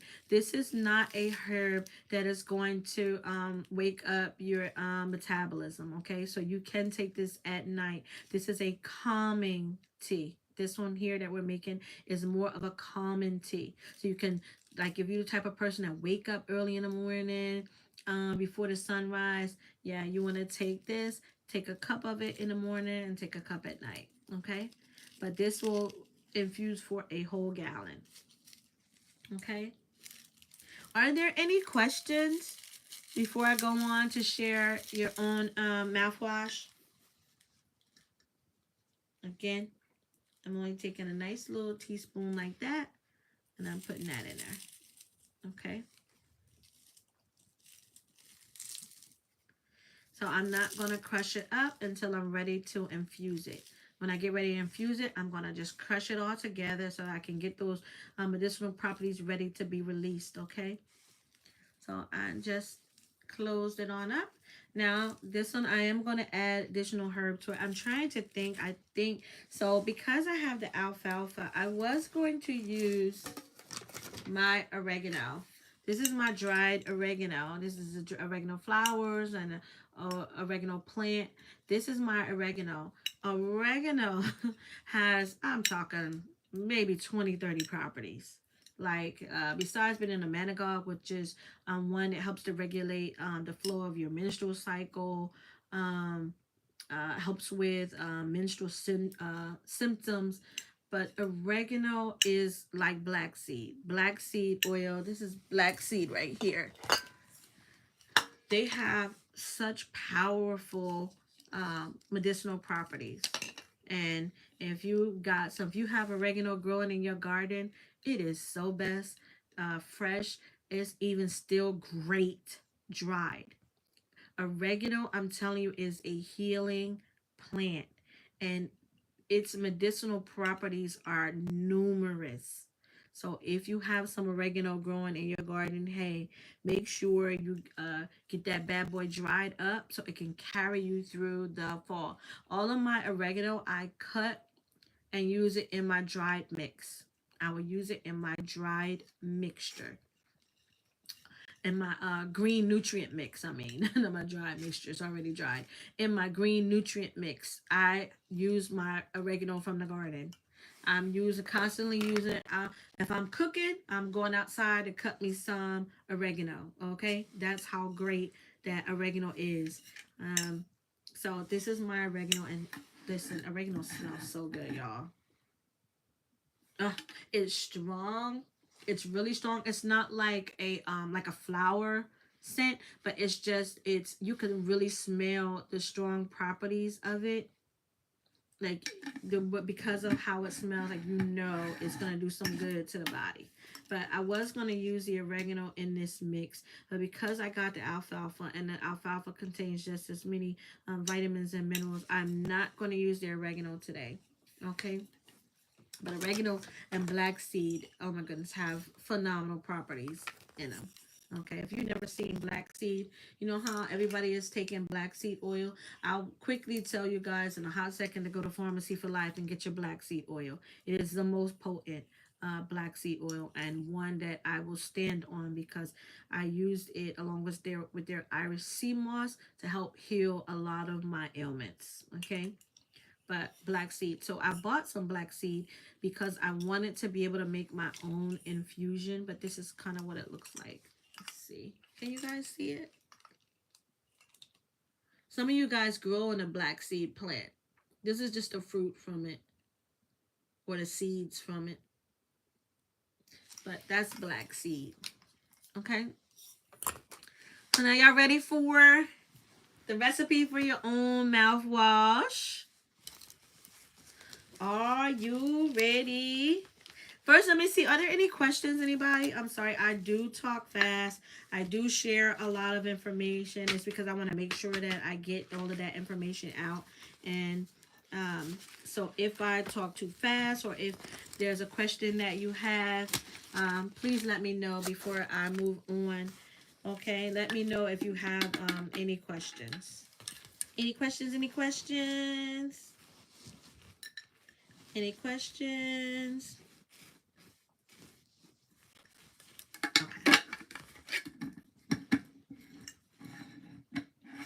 I have my daughter help me get these nets that I use for my apothecary when I'm making things. Anybody got any questions before I move on? Any questions? Any questions? Any questions in the chat? Hey to everybody. I want to thank you guys all for coming in. I want to thank you all for hanging out with me. My channel would not be great if I didn't have you guys coming in, hanging out with me. Whether you're in the bushes, whether you come back and watch the replay, I'm truly grateful to you all for coming by my channel. Okay, I love sharing this knowledge with you guys.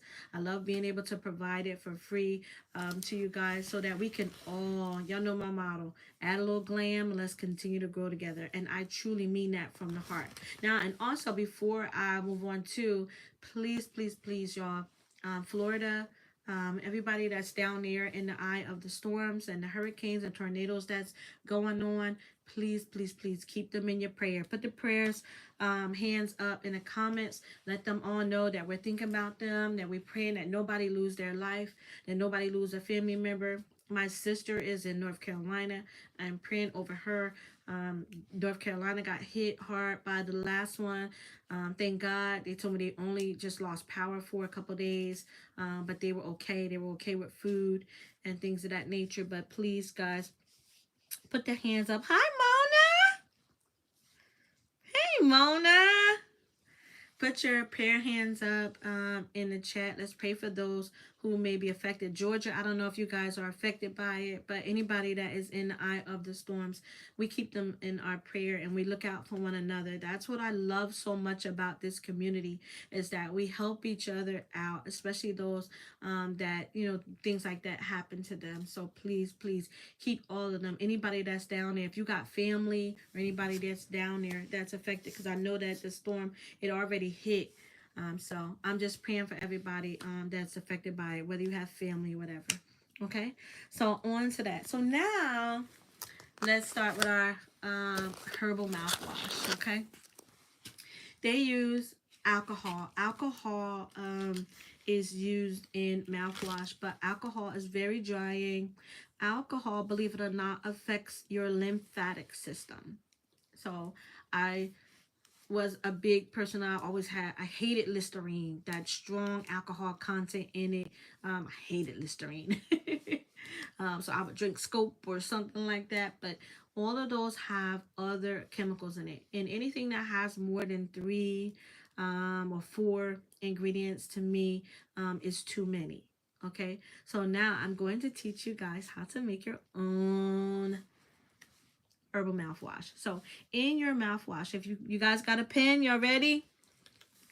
Anybody got a pen, a pencil, piece of paper?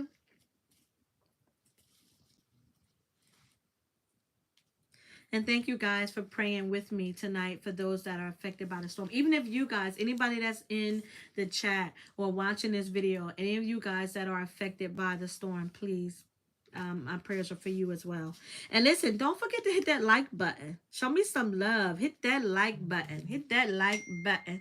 Let me know that you guys enjoy my content, okay? So now, first ingredient is you're going to need some distilled water. So now it depends on how big a container you're going to make. You're going to need to adjust your ingredients based on the container that you are going to use to make it. If you're going to make it something like this with a nice pint, this is actually a quarter pint, I think. somewhere around there. You want to make sure you adjust it based on how much you are going to make. Okay, so you're going to need this distilled water. The distilled water is going to be about 75 to 80% of your product. Okay, so you're going to need about 75% water. All right, and then after that, you can adjust the rest of the ingredients. Okay, so you're going to need some distilled water. You're going to need some peroxide. I would say maybe, so there's this big argument over which one is better, peroxide or alcohol. When I made the hand sanitizer, I shared with you guys the difference between the two, the peroxide and the alcohol. Um, Alcohol is more astringent than peroxide is, but alcohol to me, if you do not know how to dilute it, I would not use it orally. So I'm giving you guys peroxide. Use peroxide because peroxide can be taken orally. Listen, do not drink this. I'm not asking you to make it to drink it. I'm asking you to make it because you can use it to rinse your mouth out and make you your own herbal mouthwash. Okay, so you're going to need distilled water. You're going to need peroxide. You're going to need maybe a teaspoon or two of baking soda. Okay, you're going to need some baking soda. Just, I would say just a teaspoon. I wouldn't even use more than a teaspoon. If you want, you can use half a teaspoon. But the baking soda is not the star of the show. You want to use calendula. Go outside in your garden, get you some calendula. And if you have hibiscus in your garden, get you some hibiscus. If you do not have hibiscus, get you some, where'd it go? Some neem. A lot of people have neem, either neem powder or neem oil that they have. I wouldn't use the neem oil. Hopefully you have like the plant or whatever. I'm hoping you have the hibiscus. If you have hibiscus, don't worry about neem. But neem is phenomenal for oral health. And that's the only reason why I'm asking you to use the neem. The neem has high oral health, okay? So if you don't have hibiscus, see if you have some neem. If you do not have neem, you do not have hibiscus, I know you have basil, okay? So you can substitute those, but do not substitute the calendula, all right? So you're going to use your distilled water. That's going to be about 75 to 80% of the mixture. You want to add some peroxide. I would say maybe a quarter cup of peroxide.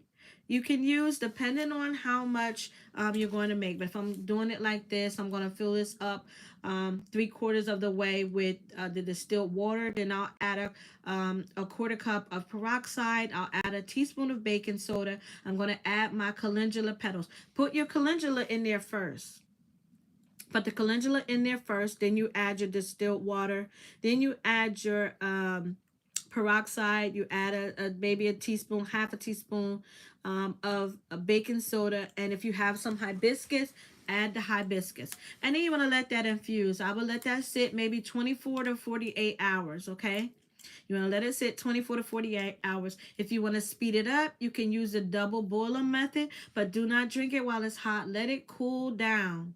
Okay, if you use a double boiler method just to speed up the extraction process, which is pulling the medicinal benefits from the calendula and the hibiscus, then you can do that. Now, I ask you to add basil to it or mint. If you have chocolate mint, peppermint, whatever you want, that's going to give it the flavor that you want. Okay, most toothpaste and mouthwash, they use mint, the mint plant for it. Okay, so you can use chocolate mint. If you got chocolate mint, try it with chocolate mint and let me know how you like it. Okay, so you want to use distilled water, peroxide, calendula, maybe a half a teaspoon of baking soda, and you want to add, if you don't have hibiscus, just use some mint. I know everybody's growing mint in their garden. You want to use some mint, okay? Use your mint. If you got chocolate mint, spearmint, peppermint, I don't care what it is. Just use it and let it infuse for 24 to 48 hours. Shake it up every time you walk past it, okay? Don't let the thing settle on the bottom. You want to shake it up really, really good, okay? You're going to shake it up. And then after those 24 hours are up, or after the 48 hours up, you want to strain it. You want to take a strainer and pour it into a separate dish to strain it out. Take those plant compounds that you use to infuse in there, and then pour the liquid back in there, and then you have your own herbal mouthwash. Remember that calendula is antibacterial, antiviral, antifungal. It's going to clean your mouth, okay? And then the hibiscus is also going to help with that. The hibiscus is good for your health as well. But if you have some neem, it is specifically, it is phenomenal for oral health. Okay, and that mint is going to be your flavor. But remember, you're using natural mint. You're not using some chemical or synthetically made mint. You're using real mint in here. So don't be afraid to push those mint leaves in there along with your calendula first. So put the calendula and your mint leaves in here. Or if you don't have mint and you're using hibiscus, I would, put that in first. Then add your distilled water, then add your peroxide, and then add your baking soda. And again, you want to shake it every time you walk past it, or every time you think about it, you want to shake that thing up. Okay. And for your plants, if you're getting fresh calendula and fresh mint from the garden, get you some, break it with your hand. We want to activate those medicinal compounds, okay? So break it with your hand. If you're using it fresh, you want to break it with your hand and then put it in the plant, because you want to activate those properties, okay? If you are using dried calendula or you're using dried mint, then you want to crush it. If you got a pestle or mortar, you want to crush it and then put it in the bottom of the jar first. So are there any more questions? So now you guys got your own herbal mouthwash.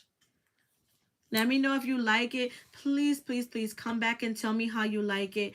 It's going to also help you you can also use it to brush your teeth with it. So say you make this and you pour it in your mouth. You can take your toothbrush and you can use it to brush your teeth with too. It'll help strengthen your teeth and gums as well. Okay. But do not brush so hard, but brush enough. Get you a nice good toothbrush and you can brush it good. Okay. You can also use it to brush your teeth, but it is meant to be a mouthwash. It is meant to kill those germs that we get in our mouth. A lot of them are naturally occurring.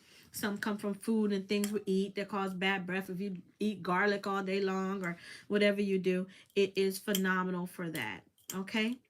So tell me how you like it. Please come back and let me know if it helped you out. You saw your gums. Especially if you type your gums bleed, you definitely want to be able to use that. It'll help to strengthen your gums and your oral health. Thank you, Broke Farmer. Good night. Thank you so much for coming in. Thank you to everybody that came tonight, everybody that's watching from the bushes. I appreciate you stopping by my channel. Listen, remember, y'all got to remember my motto. I want y'all to keep my motto in mind. Add a little glam, and we're going to continue to grow together. So if there are any questions, I'll stick for 4 more minutes. See if anybody got any questions, anybody missed any of the ingredients that I gave for the mouthwash, the natural mouthwash, please let me know. Okay. Any other questions? And you are so welcome. I appreciate you guys so much. I do. I truly do. Don't forget, before you leave, to hit the like button. Please don't stop by without just showing some love. A simple like button. I appreciate it. If you guys want to show some love, like buy me a coffee or anything of that nature, please stop by my community channel, my community tab. There are ways to support me, and I appreciate it. Okay, Jane Doe, thank you so much. I appreciate that. I'm so glad. I'm glad you guys liked the live. Please put that thumbs up. Let me know you guys like the live. Thank you, Jane Doe. For everybody that is watching. And don't forget, Liz, anybody with a peach cobbler recipe or a apple turnover recipe, please let me know. Just how you, what you use to bake your apples. Like what seasonings you use to bake your apples. So I'm definitely using cinnamon because cinnamon is so medicinal. A lot of people don't realize how medicinal cinnamon is. I actually have some. There are some health conditions that we have that cinnamon actually helps to heal. But we'll talk about that another time. Thank you, Swoop. Thank you for coming in. I appreciate you so much. Thank you to everybody for coming in. Any questions? Any questions? Don't forget, give me a thumbs up. Don't put some hearts in the comments. I truly appreciate you all. Um, the nighttime tea. This is the nighttime tea. Come back and join me every Thursday at 9:05. I go live, and normally I take some recommendations from you guys, or I am following a path of herbs that I am making sure I share with you guys. Yeah, hey Swoop. So when I was drinking coffee, a friend of mine, she was a retired officer, and she was telling me about cinnamon. Like you, because I was telling her I had to stop drinking coffee. Coffee was causing me to have high blood pressure and things of that nature. So I was studying coffee for a little while, and she was like, "Why don't you just use cinnamon?" She was like, "Cinnamon is so good in coffee," and I never looked back. Cinnamon, you can add cinnamon as a sweetener, but believe it or not, it's so medicinal. It is actually helping the body. It's like cinnamon is like anti-inflammatory. Like cinnamon has high nutrients in it. But listen, cinnamon is good. If you guys never tried it, hey guys, Desire, thank you, my love. Try use some cinnamon in your coffee as an alternative to sugar. Swoop, tell them it tastes good. It actually really tastes good. I make sure I believe it or not, I cheat. I put a little bit of caramel and cinnamon in it. But that's how I make mine. I have like some caramel syrup. I know it's bad, but I use some caramel and cinnamon in my coffee. I do not drink coffee a lot, but there are times when I do just want to get some, and I will put some cinnamon to sweeten it. Yep, no sugar, just cinnamon. And again, I cheat, put a little bit of caramel. Are there any other questions? You guys are the best. You're so sweet. Thank you for the thumbs up. Thank you for the hearts in the comments. Thank you for sticking around and staying to the end. And listen, catch that replay if you missed any of the ingredients that I shared with you guys for making your own herbal mouthwash. Just make sure you guys watch the replay, okay? Have a good night. Thank you so much. Love you all for coming by the nighttime tea with the Glamour Planner. So thank you guys so much. It was my pleasure, and I'll see y'all on the next live. Actually, I'm going to see y'all in these YouTube streets. And don't forget, there's several people to go live. Make sure y'all check out my bro, Mona, on Sunday nights at midnight. If you're on the East Coast, Sunday nights, y'all listen, we have so much fun. I cannot tell y'all how much fun we have on Sifting Some Soul and More. Georgia Peach Nut, Broke Farmer is on Sundays. Make sure y'all check it out. And he has a subscription service, guys. So make sure y'all check him out. Make sure y'all check out somebody's video, check out somebody's channel that attended this live tonight. Let's show each other some love like y'all show me, and I'll return it. Not because you did it, but because I want to. So y'all have a good night.